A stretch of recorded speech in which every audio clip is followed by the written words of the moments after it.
जनक मैंने पिता, पिता यम के समान हो जाते हैं। और ताही ब्याल सम दाम, दाम रस्सी को कहते हैं, ब्याल कहते हैं सर्प को। कि सर्प जो है, ये रस्सी जो है वो भी सर्प के मतलब सब विपरीत परिस्थितियां हो जाती हैं। जयंती के प्रसंग में हमने देखा ना, वहां पर माँ तो मृत्यु पितु समन समान। जब भगवान और सीता जी के साथ चित्रकूट में विहार कर रहे थे, हम सब जानते हैं जयंत कौवे के रूप में आया है। और प्रभु ने जब उसने कुछ ऐसी कुदृष्टि डाली है तो एक सीख का एक बाण ही संधान किया है। और वो सीख जो है वो जहां जहां जाता रहा और वो आगे आगे कौवा आगे आगे घूमता जा रहा। और उस समय काबू बैठन कहा ना ओहे, किसी ने भी उसको बैठने के लिए नहीं किया। और गोस्वामी जी वहां कहते हैं कि मात मृत्यु पितु समन समान। जहां जिसका विधाता वाम हो जाता है, फिर उसको अपने माता पिता जिसने जन्म दिया, जो उसका रक्षण और पालन करते हैं, वो भी समर्थ नहीं है अगर विधाता वाम। लेकिन सुंदरकांड में हम पढ़ते हैं गरल सुधारी पुकरई पिताई, गोपद सिंधु अनल शीतलाई। गरल सुधा हो जाती है, विष अमृत बन जाता है। जो हमने मीरा जी के संबंध में भी देखा कि विष का प्याला राणा जी ने भेजा और पीवत मीरा हासिले। सर्प की उसने पिटारी भेजी, उसमें से उसको तो न कहा कि मेरे प्रभु ने मेरे लिए तो ये कितने सुंदर सुंदर गिफ्ट भेजे हैं। वहां पर भी क्या, किस कारण से? राम सुकृपा विलोक, जिसको कृपा करके देखते हैं उसके लिए तो क्या होता है, गरल मैंने विष भी सुधा बन जाती है। और समुद्र भी जो है ना, वो गो के जो खुर होता है, गो का जो चरण होता है, जितना खुर बनता है, गड्ढा बनता है, उसके समान हो जाता है। विपरीत परिस्थितियां भी उसकी अनुकूल हो जाती हैं। कहते हैं सीमा की चाप सकई को तासु, पण रखवार रमापति चासु। जिसका रमापति रखवार होगा उसकी कोई बाल भी मंगा कर सकता है। प्रताप भानु के जीवन में वो इस घने घनघोर जंगल में अकेला रह गया। आता है ना शब्द अकेल, अति अकेल था। ऐसे ही इस संसार के जंगल में जब हम अकेले घूमेंगे तो कोई ना कोई कपट मुनि हमें पकड़ लेगा और हम महाविपत्ति का ही एक भाजन बन जाएंगे। लेकिन इसी जंगल में परमात्मा का सहारा लेके चलेंगे तो अपने आप ही एक उसी के भरोसे पे तेरा नाम ले लेके तर जाएंगे, तेरा नाम ले लेके तर जाएंगे, जहां तू ले जाएगा चले जाएंगे। हे प्रभु, जहां तू ले जाएगा राजी हैं हम उसी में जिसमें तेरी रजा। भरत जी क्या कहते हैं, जही बेटी प्रभु प्रसन्न मन होई, करुणा सागर कीजिए सोई। तो जो परमात्मा का संग रखता है उसको कभी भी कोई विपत्ति नहीं आ सकती है, क्योंकि प्रताप भानु इस घोर जंगल में अकेला ही हो गया था। और उसके साथ कौन था? उसकी वासनाएं साथ में थी, जो हमने पहले भी बताया। सात सात चीजें मांगी, जरा मरण दुख रहित तनु, समर चिते जनि कोई, एक छत्र रिपुहीन मई राज कलप सत होई। यही तो उसकी मांग उसको ले गई। और गोस्वामी जी कहते हैं कि हे भरद्वाज जी, याज्ञवल्क्य के मुनि के मुख से कहलवाते हैं, हे भरद्वाज जी, विधाता किसी का विपरीत न हो। विधाता विपरीत हो जाएगा तो ये जो धूल जो हमारे चरणों का प्रहार, चरण जिसमें रहते हैं, वो भी हमारे मेरू के समान हो जाएगी, वो भी अत्यंत भयंकर हमारे लिए हो जाएगी, कुचल डालने वाली हो जाएगी। और रस्सी भी हमारे लिए सर्प के समान काल रूप में आ जाएगी।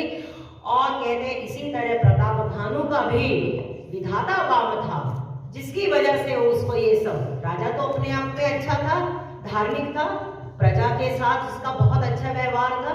आप ये देखो रावण की जो हुआ है ना अपने अगले जन्म में, उसका अपनी प्रजा के प्रति बहुत अच्छा, अपनी अगर सोने की लंका थी तो वहां पर लंका में जितने लंकावासी थे वो सब उससे खुश थे। ऐसा नहीं है कि वो नाराज थे, उनको सबको उन्होंने खूब अच्छी तरीके से माला बाल कर रखा था, क्या खुद भी खाओ मौज में रहो और तुम भी। लेकिन उसके जो अवगुण थे, उसकी जो नास्तिकता थी कि उसको परमात्मा को नहीं मानना। कौन? राम। सुंदरकांड में भी आता है ना, कभी उसने माना ही नहीं उसको, परमात्मा को। तो यही जब हम ही अपने आप को इतना महत्वपूर्ण मान लेंगे तो विनाश होगा ही। अब उस रावण का पूर्वाश्रम का तो हम सबने जीवन देख लिया कि किस तरीके से हमारी वासनाएं मनुष्य जन्म से हमें निशाचर तक ले जाती है, पतन की तरफ ले जा सकती है। अब गोस्वामी जी कहते हैं, काले पाई मुनि सुनो सोई राजा, भयउ निशाचर सहित समाजा। हम सब जानते हैं ब्राह्मणों ने उनको श्राप दिया है और ब्राह्मणों का श्राप सत्य होना ही है। गोस्वामी जी याज्ञवल्क्य के मुनि के मुख से कहलवा रहे हैं कि हे भरद्वाज जी, काल पाकर यानी समय पाकर वही जो राजा था वो अब अपने समस्त समाज के साथ, सेवकों के साथ, अपना जो संबंधी थे सबके साथ अब क्या बना है? निशाचर वंश में आ गया। अब एक चीज देखने की जरूरत है कि रावण जो है वैसे तो पुलस्त्य कुल में आया, ब्राह्मण है, विशर्वा ऋषि का ही बेटा है, केकसी उसकी माँ राक्षसी है, लेकिन वह तो ब्राह्मण कुल का ही। लेकिन गोस्वामी जी कहते भयउ निशाचर सहित समाजा। निशाचर का अगर हम संधि विच्छेद करें तो निशा मैंने रात्रि, और जो रात्रि में विचरण करने लगते हैं वही तो निशाचर है। और उनके सबके लक्षण अभी गोस्वामी जी आगे बताएंगे भी। सारा निशाचर हो रहे हैं, रात भर घूमते रहते हैं। अब कलयुग का प्रभाव है ना, इसीलिए, क्योंकि आजकल रात को ही सब काम होते हैं, सबको आधी रात को घूमते रहते हैं। मतलब ये समझो कि रात को उनकी एक्चुअल में वो एक्टिव होते हैं, नींद तो उनकी सही में रात को ही खुलती है, सारे काम रात को ही एक्टिव हो रहे होते हैं। यही तो कलयुग का प्रभाव है। गोस्वामी जी कहते हैं कि काल पाके मैंने, अब भगवान राम जो है ना, इससे रावण से, रावण और दशरथ का ऐसा अध्यात्म रामायण में भी आता है, रावण और दशरथ का भी युद्ध हुआ है। उसने कौशल्या से भी पंगा लिया हुआ है और ऐसा माना जाता है कि ये सीता जी का भी जन्म में, आनंद रामायण में आता है कि सीता जी का भी जन्म में इसका लिंक है, वो एक अन्य कथा है। लेकिन रावण अपनी बहुत बड़ी उम्र का है राम जी से और बहुत पहले आ चुका है। लेकिन काल पाई से मतलब गोस्वामी जी कहना चाह रहे हैं कि जैसे जब जीव का मृत्यु होती है तो कभी कभी तो उसकी एकदम त्याग रहती है माता की, जैसे ही मृत्यु हुई तैसे ही वो उसमें आ गया, जीव जन्म हो गया। लेकिन कभी कभी कर्मों के अनुसार उसका कुछ समय तक उसको अन्य लोगों में रहना पड़ता है, और जब उसके उपयुक्त कारण बनते हैं और माता और पिता का निर्धारण होता है तब वो जीव आता है। क्योंकि कहे से बहुरी रावण अवतारा, रावण भी अवतार ही है गोस्वामी जी के अनुसार, और भगवान की लीला में उसने सहायक होना है। तो इसीलिए गोस्वामी जी कोई एक निश्चित काल नहीं बताते, बोलते समय पाकर उस राजा ने, यानी जो प्रताप भानु है, जन्म लिया है। और वो जन्म, अब ये देखें कि हम, हमारी ये जो गीता में भी आता है कि हमारी इस जन्म की यात्रा नहीं है, हमारी जन्म जन्म की यात्रा है।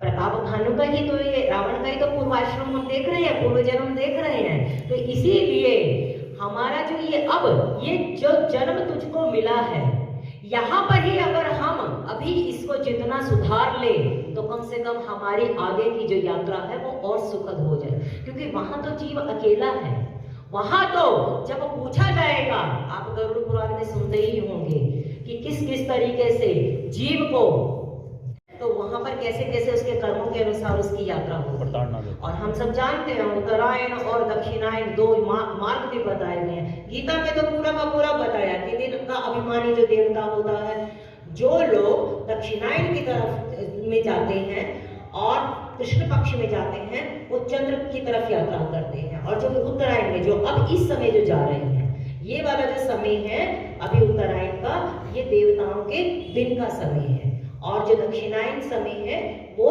देवताओं का रात का समय है। तो अब मरना तो हमारे बस में नहीं है ना, प्राण कब निकले हमें नहीं मालूम है। ये तो हम जो अपने यहाँ इस, क्योंकि ये स्वतंत्रता प्रभु ने हमें देके भेजी है इस जन्म में, कि हम यहाँ पर अपने नए नए कर्म भी निर्मित कर सकते हैं। भोग तो हमें अपने प्रारब्धवश भोगने ही है। तो हम इतना अपना धीरे धीरे धीरे धीरे अपना इतना अर्जन कर ले, अपनी आत्मा को इतना हल्का बना ले। जितनी हमारी आत्मा हल्की होगी उतनी ही हमारी आत्मा की गति कुछ लोगों की तरफ जाएगी, ये आप पक्का मान लो। जितना हम अपनी आत्मा पे बोझ लेके बैठेंगे, बोझ का मतलब इसकी भी सुन लो, उसकी भी कर लो, उसकी भी कर लो, उसकी भी कर लो, जितना अपने चित्त में हम अपने बच्चों का, बेटों का, परिवार का, मित्रों का, बंधुओं का, इनके सबके प्रारब्ध अपने साथ जुड़े हुए ये कर होते जाएंगे काम, अपने चित्त तक ना लेके जाएं, क्योंकि जितना ये भीतर भर रहे हैं हमारी आत्मा ही भारी हो रही है। और जितनी हमारी आत्मा भारी होगी, जितना हमारा यहाँ पर आकर्षण होगा, उतना ही हमें वापस यहाँ आना ही पड़ेगा। तो लोग कह देते थे वो स्वर्गवासी, ये शिष्टाचार है कि वो स्वर्ग में गए और वो कहाँ गए, ये तो वो जीव ही जानता होगा कि वो कहाँ गया। सही बात। इसलिए अपने मन की मैं जानूं और तुमरे मन की राह। आप ये देखो, जिस समय जो हल्की नदी ऊपर तक जाती है, हम अगर पहाड़ पे भी जाते हैं ना, तो पहाड़ पे अगर बहुत सारा बोझा लेके जाएंगे तो हमारे से सांस चढ़ना शुरू हो जाता है, सामान नहीं हमारे से लिए उठाया जाता। लेकिन जितना हम हल्के होंगे, जितना हमारे पास कम सामान होगा, उतना ही अच्छी तरीके से हम ऊंचाई पे चढ़ पाएंगे।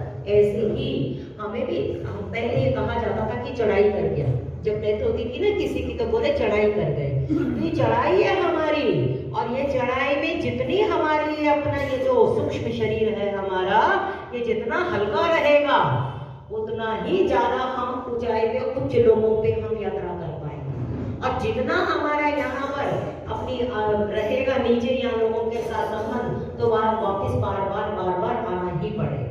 अब ये निर्णय हमें ही करना है। वो स्वामी जी उत्तरकांड में कहते हैं कि गुरु चाहे ब्रह्मा के समान हो जाए तो भी अपना उद्धार हमें स्वयं ही करना पड़ेगा।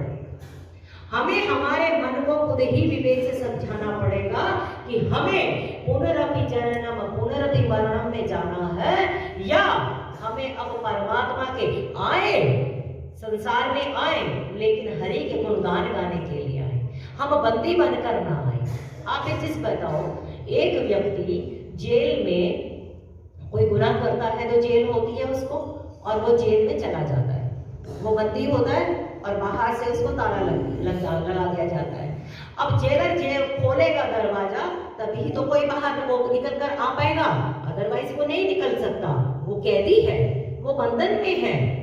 यहाँ पर हम स्थूल रूप में देखते हैं कि जब जेल में रहा कैदी भी जेलर के अधीन है, बंधन में है, अपनी इच्छा से बाहर नहीं आ सकता। इसी तरीके से हमने भी कुछ कर्म ऐसे किए कि हम भी माया के बंधन में बंधे, हम भी बाहर नहीं निकल, हम भी अपनी इच्छा से बाहर नहीं निकल सकते हैं। सोचने कि हम यहाँ जन्म ले ले, हम ऐसा कर ले, हम वैसा कर ले, हम नहीं कर सकते, हम बंधन में हैं। आप ये सोचो, हम ये भी सोच लेना कि हम आज इतने 11 हनुमान चालीसा कर ले, हम नहीं कर पाते हैं क्योंकि कोई हमें अदृश्य बंधन में बांधा हुआ है। ये तो जब कभी प्रभु की हरि कृपा होती है तब कभी हमारा प्रभु की तरफ ध्यान लगता है थोड़ी देर और हम संकल्प पूर्वक कर पाते हैं, वरना नहीं, क्योंकि हम भी अपने पूर्व जन्म के कृत करे हुए पापों के कारण बंधन में बंधे हुए हैं। ये जो हमारा मन नहीं लगता ना, बार बार हमारा मन कभी इधर जाता है कभी उधर जाता है, या सत्संग में नहीं हम जाते, सत्संग में जाके भी हम नहीं बैठ पाते हैं, ये सिर्फ और सिर्फ हमारे पूर्वकृत पापों का ही कारण है। जाके भी हम नहीं सुन पाते हैं। गोस्वामी जी कहते हैं जड़ता जाड़ विषम उर लागा, सत्संग में भी बैठकर हमारी बुद्धि जड़ हो जाती है, तर्क वितर्क में लग जाती है। ये कुछ नहीं, पूर्व जन्म के किए हुए पाप हमारी बुद्धि को ऐसा भ्रमित करे रखते हैं और हमें बंधन में बांधे रखते हैं। इसीलिए इस बंधन को प्रयासवश इसीलिए सत्संग का कि बिनु हरि कथा विवेक नहीं होगा, और जब विवेक हो जाएगा तो अपने आप क्या सही है और क्या गलत है उसको हमें पकड़ना पड़ेगा। तो यहाँ गोस्वामी जी कहते हैं कि काल पाई मुनि सुन सोई राजा, भयो निशाचर सहित समाजा। अब हमें हमारी यात्रा निशाचर तक की जानी है या मनुष्य रूपा जैसा हमने करना है कि हम अगले जन्म में भी प्रभु को ही अपने बालक के रूप में लें, ये हमारे ऊपर है। ये कर्म का सिद्धांत यहाँ दिखाई दे रहा है। और क्या कहते हैं गोस्वामी जी, दस सिर ताहि पीसे भुज दंडा, रावण नाम वीर परिपांडा। नॉर्मली जब गोस्वामी जी मानस में किसी भी बताते हैं तो उसके कुल का बताते हैं, उसके पिता का नाम बताते हैं, माता का नाम बताते हैं, लेकिन रावण के प्रसंग में गोस्वामी जी ने सीधा ही उसके पूरा जो चित्रण है, उसका जो बॉडी है उसके बारे में बात कर रहे हैं। क्या कहते हैं, 10 सिर ताहि 20 भुज दंडा। वही राजा जो प्रताप भानु था, हे भरद्वाज जी, वो राक्षस बना और कैसा 10 सिर, उसके 10 सिर हैं, 20 भुजदंड, भुजदंड मैंने बाजुए, मजबूत बाजुए हैं। और कैसा है, 10 सिर ताहि 20 भुजदंडा, रावण नाम। ये इंट्रोडक्शन पहली बार रावण के नाम की गोस्वामी जी अब यहाँ लेकर आ रहे हैं। रावण का अवतरण करवा दिया है गोस्वामी जी ने वीर बरिबंडा करके, कि वीर है और बरिबंडा लैंग्वेज, लोकल लैंग्वेज मतलब देसी बोली में बताया कि बहुत शूरवीर है, बरिबंड है। 10 सिर जैसा बापू से सुना, ये उनकी ही प्रसादी है। रावण के 10 सिर क्या है? अब देखो ऐसा होता है, अभी लोगों ने तो बहुत ऐसा भी बोला तात्विक रूप में कि 10 सिर का मतलब उसके अंदर इतना ज्ञान था कि 10 सिर में जितना ज्ञान हो उतना ज्ञान। लेकिन अगर हम स्थूल रूप में भी देखें तो उसके 10 सिर की 10 बताए गए हैं। तो पहला सिर का उसका कौन सा था? पहला सिर था उसका काम।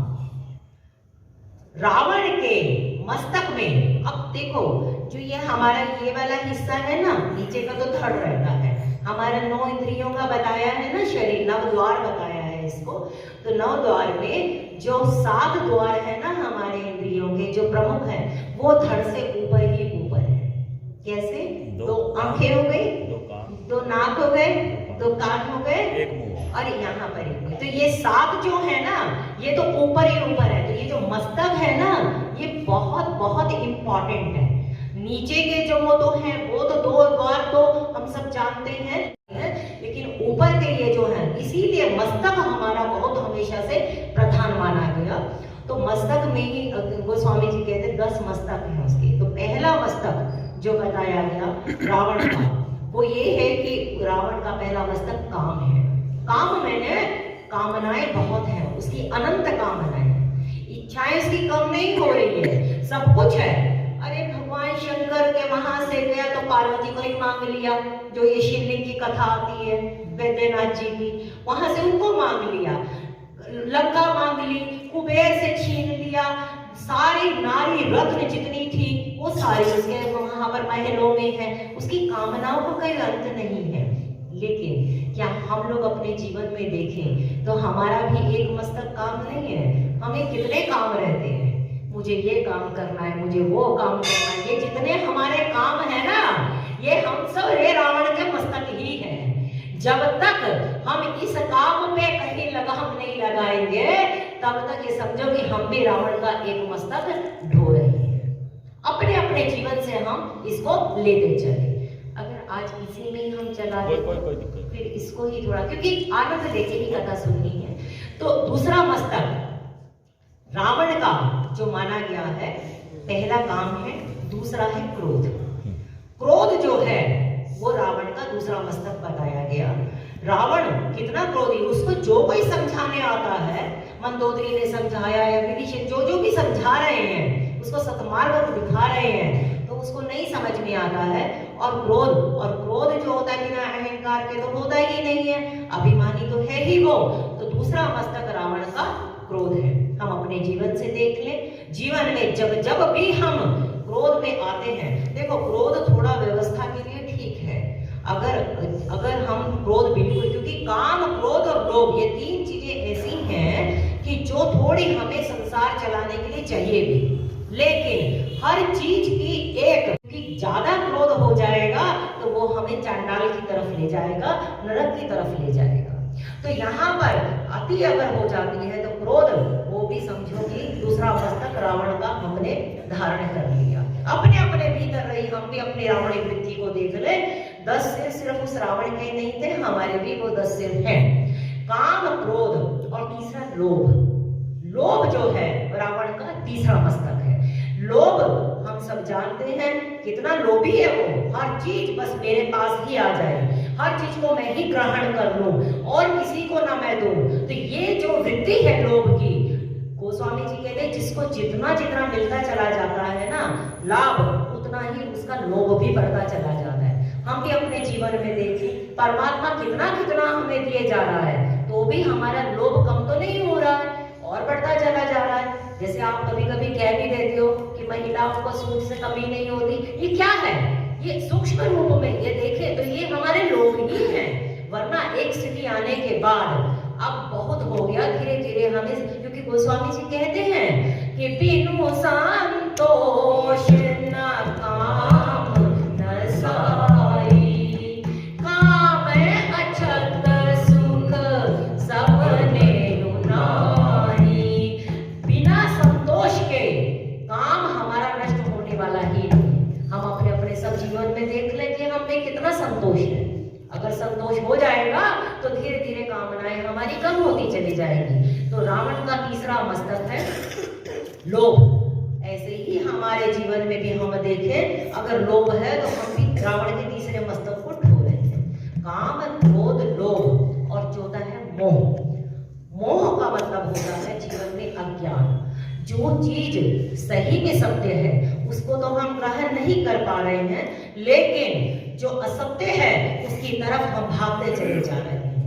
रावण को हर कोई समझा समझा के हार गया कि हे रावण, भगवान हनुमान जी ने भी बोला कि तू अभिमान को तू भज। मंदोदरी ने उसका पूरा विश्व रूप दर्शन बताया भगवान का कि तू किससे कर रहा है। पद पाताल शीस अजधामा। ये रावण उस राम के पाताल में पद और शीस उनके ब्रह्मा के धाम तक है, ऐसे उससे तुम कहां लड़। लेकिन मोह कहीं के, और मोह के 10 स्थान बताए गए हैं सुंदरकांड में। जननी जनक बंधु सुततारा तनु धनु भवन सुहित परिवार, ये सब हमारे मोह के स्थान है। ये रावण का चौथा मस्तक है। ऐसे ही हम भी अपने आप को जान लें कि हमारा भी मोह कहाँ कहाँ किस किस पे पड़ा हुआ है। अरे जाते जाते भी लोगों के मोह जो है ना अपनी तिजोरियों में पड़े रह जाते हैं कि मेरा उसके अंदर ये पड़ा है, किसी को देना मत। ऐसा लोगों के बहुत संत हमें सब समझाते हैं। हम अपने अपने केंद्रों को ढूंढें कि हमारा मोह का कहाँ कहाँ केंद्र पड़ा, और जितना हमारा मोह यहाँ पड़ा रहेगा ना, बार बार इस धरती पे हमें उन्हीं लोगों के साथ आकर फिर जोड़ना पड़ेगा। अभी हमें जानना है कि हमें बार बार ऐसे ही स्थिति में रहना है या अपना हमें आत्मा का विकास करना है। तो चौथा स्थान हमने देखा मोह का। पांचवा उसका मस्तक है मद। काम, क्रोध, लोभ, मोह, मद। मद होता है जब तुम्हें कुछ प्रभुता मिल जाती है। गोस्वामी जी कहते हैं नहीं जन मास जग माही, प्रभुता पाई जाहि मद नाही। हम जानते हैं रावण को प्रभुता मिली, सारे देवताओं को उसने बंदी बना रखा था। वरुण तो उसके यहाँ झाड़ू लगाता था, जल सींचता था, वायु झाड़ू लगाती थी, शनि को बांध के रखा हुआ था, काल को भी बांध के रखा हुआ था। प्रभुता तो किसको पागल नहीं कर देती है, मद किसको पागल नहीं कर देता है। रावण को प्रभुता मिली मद में। ऐसे ही हमारे जीवन में भी मैंने बहुत सारे लोगों को कई बार देखा है कि कुछ जरा सा मिल जाता है, या उनके बच्चे कुछ अच्छी पोस्ट पर आ जाए, या कुछ उनके घर में कुछ पैसा आ जाए, या कोई थोड़ा सा उनको कुछ मिल जाए, तो देखो की बातें चलती हैं। ये क्या है? ये मद ही आता है। और ये जो मद आया तो समझो रावण का पांचवा मस्तक आया। काम, क्रोध, लोभ, मोह, मद। पांचवा मस्तक मद है और छठा मस्तक है मत्सर। मत्सर का मतलब ये होता है कि हमारे भीतर में रही दूसरों के प्रति ईर्ष्या, द्वेष, दूसरे का हड़प में उसके लिए अपने मन के अंदर कुछ और निंदा करना।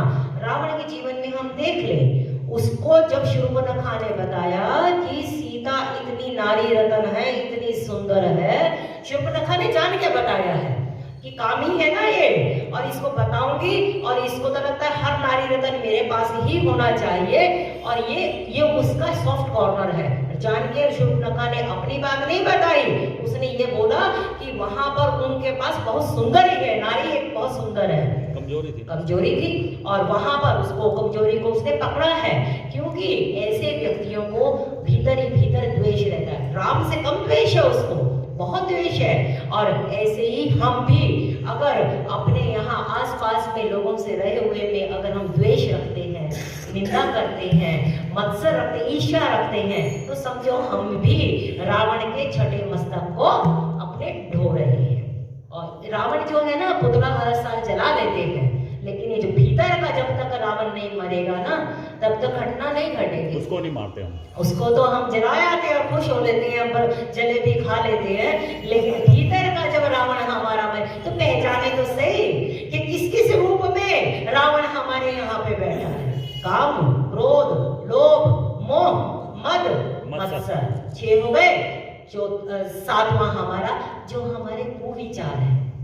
हम लोग अननेसेसरी गंदे गंदे विचार, आप जरा बैठे तो सही, थोड़ा ध्यान में आप बैठे तो सही, जरा थोड़ी सी अच्छी उसके अंदर कैसे कैसे विचार आपको आते होंगे, और अगर आप उनको लिख लो तो आप खुद ही शर्म आ जाओ कि ये मैं हूँ जो इस तरीके से लिख रहा हूँ। ये जो भीतर आए हुए हमारे कुविचार है, ये ना, तो ये जो रहे कुविचार है, ये रावण का 7वां मस्तक है। और 8वां है कुविचार और हमारे कुसंस्कार। कुसंस्कार का मतलब हमारे भीतर रहे जो जन्म जन्म के हमारे गलत संस्कार पड़े हुए हैं हमारे भीतर में, वो ही रावण का 8वां मस्तक है। 9वां मस्तक कहते कुवासना। कुवासना का मतलब ये है कि हर चीज के अंदर हमारी वासना होता है। वास मैंने सुगंध भी होता है, लेना भी, और वासना का मतलब साथ भी रहना। हमारे संग कैसा हो, हम देखते हैं यहाँ पर रावण के साथ, रावण ने मंदोदरी का संग जो है उसके पास बहुत धर्मात्मा। पंचकन्या में जो नाम आता है, इसमें सतियों में नाम मंदोदरी का आता है, और लेकिन तो भी वो रावण जो है साथ रहते हुए भी उसका संग नहीं करता। उसको वही लोग पसंद आते हैं जो उसकी स्तुति करते हैं। सुंदरकांड में आया ना, जहां कुमंदित है विपत्ति देना, लेकिन उसको वही सुनना है। अहंकारी पुरुष का यही है कि जिसको अच्छा लग रहा होगा ना अपने मतलब का, बस वही सुनेगा, दूसरे की बात नहीं। तो कुवासना उसका 9वां मस्तक है। और 10वां मस्तक उसका है नास्तिकता। नास्तिक का मतलब ना अस्ति, माने नहीं है, परमात्मा के बारे में वो बिल्कुल मानने को तैयार ही नहीं है कि वो राम ब्रह्म है। वो कहता है जो हूं बस मैं ही हूं, मेरी ही पूजा होनी चाहिए। इसीलिए तो सारे देवों को उसने बंदी बना के रखा हुआ है। नास्तिकता रही, हम उसका रावण का 10वां मस्तक है। अब हम ये कहेंगे कि नास्तिक तो हम है नहीं, हम तो भगवान को मानते हैं, हम तो यही कहेंगे ना, पर नहीं, हम नास्तिक हैं। और कैसे? भगवान राम ने जिस समय अपने सभी साथी जब थे उनको विदा किया, तो उनको एक बात कही कि तुम सब अब घर जाओ, और घर जाकर मुझे ये समझकर कि मैं सब जगह हूँ, सर्वगत और सर्वहित, सबका हितैषी हूँ, ऐसा जानकर तुम मुझे नित्य नियम से भजो। क्या हम अपने अपने मन से हम जाने? क्या हम हर समय जाते? हम जब मंदिर में आते हैं तो वहां प्रणाम करेंगे, उनसे कुछ मांग लेंगे, लेकिन क्या सही में हम परमात्मा का अस्तित्व मानते हैं? अगर परमात्मा का अस्तित्व मानते होते तो हम कभी भी ईर्ष्या नहीं करते, द्वेष नहीं करते, क्योंकि कपिल मुनि ने कहा है कि जो वैष्णव का अपराध करता है वो विष्णु का अपराध करता है। हम कहते तो हैं सिया राम मैं सब जग जानी, करूं प्रणाम जोरी जुग पानी। क्या हम लोग करते हैं सही में सिया राम मैं जग जग जानी? सब हम कहते हैं सब कुछ तेरा, तुझको अर्पण क्या लागे है मेरा। क्या सही में हम सब कुछ अर्पण करते हैं उसको? हम भी नास्तिक हैं, क्योंकि हम उसकी हस्ती को अभी स्वीकार नहीं कर पा रहे। तो इसीलिए ये जो 10 मस्तक हम लोगों ने आज चर्चा की, काम, क्रोध, लोभ, मोह, मद, मत्सर, कुविचार, कुवासना, कुसंस्कार और नास्तिकता, ये रावण के 10 सिर हैं। और ये जो 10 सिर हैं ये हमारे भीतर भी सारे रावण के 10 सिर अंदर ही, जब तक ये नहीं जा रहे तब तक समझो कि रावणी वृत्ति हम सबके भीतर अभी विराजित है। आगे का कुछ कल